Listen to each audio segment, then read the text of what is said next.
U refereert een beetje nu naar de berichtgeving, denk ik, van de afgelopen week, waarin staat dat het CMC behoorlijke verliezen heeft. Ja, we hebben een samenwerkingsverband met heel de regio.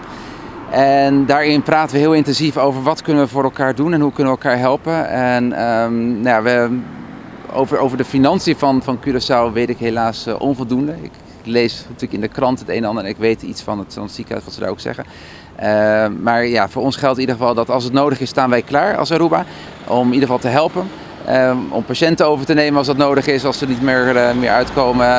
Maar zelfs ook om mensen te leveren, om te kijken of we mee kunnen kijken in CMC om te zorgen dat we kunnen helpen om ze financieel weer in een iets beter daglicht te hebben of te krijgen. Ik weet wel dat een heel groot deel heeft te maken ook met bouw- en kapitaalslasten. En, het is een lastige exercitie.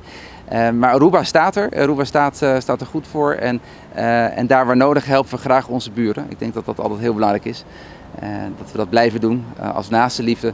Maar natuurlijk ook omdat het uiteindelijk gewoon om patiënten gaat. En die hebben echt wel gewoon belangrijk is het dat ze recht op zorg hebben. En dat we die zorg goed geven.